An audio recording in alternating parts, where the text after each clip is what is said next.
بسم اللہ الرحمن الرحیم۔ السلام علیکم، میں ہوں آپ کا ہوسٹ عادل حسین، آپ سب کو خوش آمدید کہتا ہوں اپنے چینل میں۔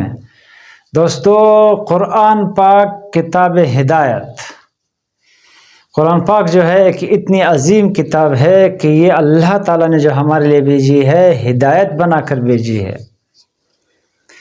تو دوستو، ہم نے یہ سمجھنا ہے کہ یہ قرآن پاک ہمارے لیے ہدایت ہے کہ نہیں۔ تو آپ سوچ رہے ہوں گے کہ یہ کیا بات کر رہا ہے، لیکن دوستو یہ اتنی عظیم کتاب ہے کہ آپ اس کو جس نیت سے پڑھیں گے یہ وہی آپ کو دے گا۔ مثال کے طور پر جیسے آپ صدقہ کرتے ہیں، کوئی چیز آپ صدقے میں دینی ہوتی ہے تو جو آپ کی نیت ہوتی ہے وہی آپ کو ملتا ہے۔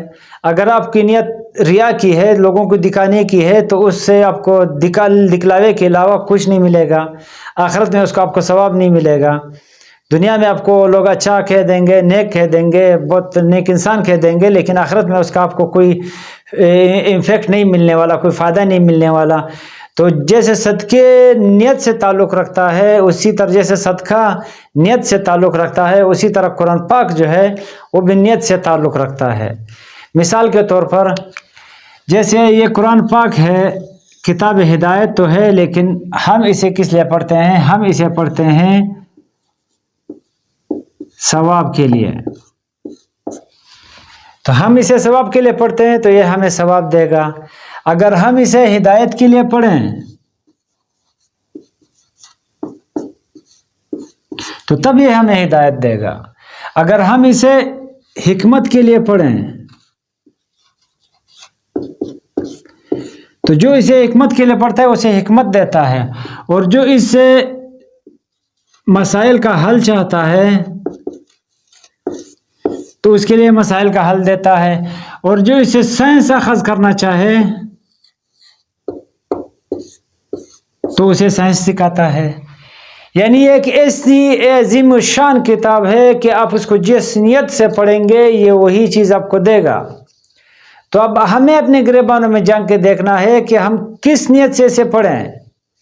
آیا ہم ثواب کی نیت سے پڑھیں، آیا ہدایت کی نیت سے پڑھیں، آیا حکمت کی نیت سے پڑھیں، آیا مسائل اخذ کی نیت سے پڑھیں، یا سائنس اخذ کرنے کی نیت سے پڑھیں۔ تو میں آپ کو کچھ چیزیں کلیئر کر دوں کہ یہ جو حکمت والا پورشن ہے یہ کام ہے علماء کرام کا،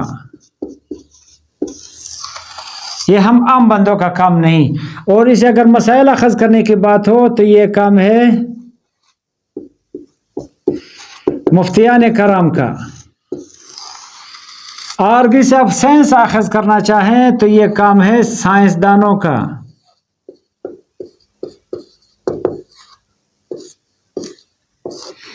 ہمارے لیے کون سا پورشن بچ جاتا ہے دوستوں؟ ہمارے لیے بچتا ہے یہ دو پورشن۔ ہم اسے ہدایت اخذ کرنا چاہتے ہیں یا ثواب اخذ کرنا چاہتے ہیں۔ تو دوستوں میں آپ کو یہ بات بھی بتا دوں کہ یہ ہدایت کس کو دے گا؟ یہ ہدایت دے گا صرف متقین کو،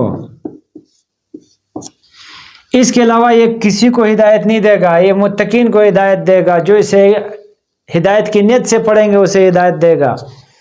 اللہ تعالیٰ کا قرآن پاک میں ارشاد ہے، اعوذ باللہ من الشیطان الرجیم، بسم اللہ الرحمن الرحیم، الف لام میم ذالک الکتاب لا ریب فیہ ھدی للمتقین، کہ یہ قرآن الکتاب ہے، اس میں کوئی شک نہیں، اور یہ ہدایت دیتا ہے متقین کو، جو بچنا چاہتے ہیں۔ متقین کسے کہتے ہیں دوستو؟ جو بچنا چاہتے ہیں۔ کس سے بچنا چاہتے ہیں؟ اللہ کی ناراضگی سے، جو بچنا چاہتے ہیں دوزخ سے، جو بچنا چاہتے ہیں عذاب قبر سے۔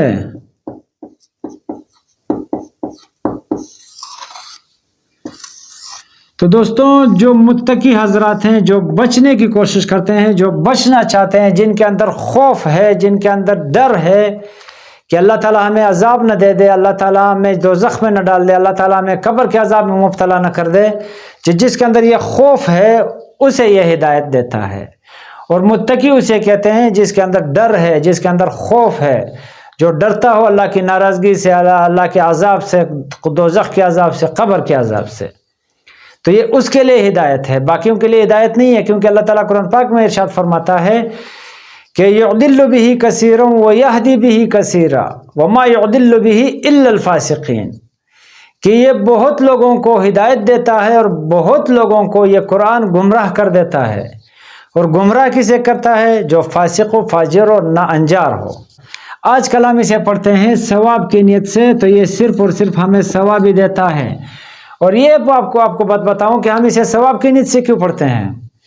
ہمارا مقصد یہ ہے، ہم ثواب کی نیت سے اسی وجہ سے پڑھتے ہیں کہ ہم جس ہدایت کی بات کرتے ہیں وہ ہم یہ سمجھتے ہیں کہ اللہ نے ہمیں مسلمان کے گھر میں پیدا کر دیا، تو ہدایت تو ہمیں مل چکی، ہدایت تو آلریڈی ہمارے پاس آ چکی، آلریڈی ہمارے والدین، ہمارے گھر بار، ہمارا معاشرہ ہمیں بتا چکا ہے۔ جو ہم مسلمان معاشرہ ہے کہ یہ کرو یہ نہ کرو، ہمارے علماء ہمیں بتا چکے ہیں، تو ہمیں کیا ضرورت ہے اس سے ہدایت اخذ کرنے کی؟ ہمیں صرف چاہیے ثواب، تو ثواب کی نیت سے ہم پڑھتے ہیں۔ تو ہمارے ثواب اخذ کرنے کا مقصد صرف یہ ہے کہ ہم کہتے ہیں کہ ہدایت تو ہمیں آلریڈی مل چکی ہے، تو اسے ہمیں ثواب چاہیے۔ لیکن اگر ہم یہ سوچیں کہ ہمیں اسے ہدایت اخذ کرنا ہے، تو پھر ہمیں اپنے اندر متقی والا صفت پیدا کرنی ہے، تبھی ہمیں ہدایت دے گا۔ ہمیں ڈر اپنے اندر پیدا کرنا ہے، اللہ کی ناراضگی والا ڈر، دوزخ کے عذاب والا ڈر، قبر کے عذاب والا ڈر، آخرت کے تباہ ہو جانے کا ڈر۔ اگر ہمارے اندر یہ ڈر ہوگا تو تب ہمیں یہ قرآن ہدایت دے گا، اس کے علاوہ یہ ہمیں ہدایت نہیں دے گا۔ ثواب ہمیں دے گا، ہم ثواب کی نیت سے پڑھیں گے تو ہمیں ثواب دے گا۔ اور یہ میں آپ کو بتا چکا ہوں کہ یہ حکمت والا پورشن جو ہے یہ علماء کا کام ہے، یہ مفتیان کرام کا کام ہے، اور یہ سائنسدانوں کا کام ہے۔ ابھی آپ سوچ رہے ہوں گے کہ سائنس کی بات اس نے کیسے کر دی؟ تو دیکھو دوستوں، یہ جو دنیا میں جتنی ترقی ہوئی ہے، یہ سارا سائنس قرآن نے انسانوں کو دیا ہے۔ اب مثال کے طور پر میں آپ کو بتاؤں، ایسا زمانہ تم پر آئے گا کہ ایک بہت دور دراز جگہ سے، جیسے دجال ایک جگہ سے بات کرے گا تو پوری دنیا میں سنی جائے گی۔ تو جب یہ الفاظ لوگوں نے پڑھے دیکھے تو انہوں نے کہا یہ پوری دنیا میں آواز کیسے جاتی ہے؟ تو ابھی آپ آج کل دیکھ لیں، جب پاکستان میں کوئی تقریر کرتا ہے تو امریکہ میں سنی جاتی ہے، امریکہ میں کوئی تقریر کرتا ہے تو پاکستان میں لائیو سنی جاتی ہے۔ تو یہ کہاں سے اخذ انہوں نے کیا؟ اور ایک جگہ اللہ تعالیٰ نے قرآن پاک میں فرمایا ہے، لا اقسم بمواقع النجوم، کہ مجھے قسم ہے اس جگہ کی جہاں ستارے ڈوبتے ہیں۔ اسے کیا کہتے ہیں دوستوں؟ اسے بلیک ہولز کہتے ہیں، جہاں ستارے ڈوبتے ہیں۔ ستاروں کی جب عمر پوری ہوتی ہے تو بلیک ہول میں کنورٹ ہو جاتے ہیں، جو بڑے بلیک ہول ہے اسے اپنے اندر کھینچ لیتے ہیں۔ تو یہ ان کو کہاں سے سوالات ملتے ہیں جن کے پیچھے وہ پڑھ کے تحقیق کر کے پھر اس کے جو ہے نا اصل مقصد تک پہنچتے ہیں؟ یہ قرآن انہیں دیتا ہے۔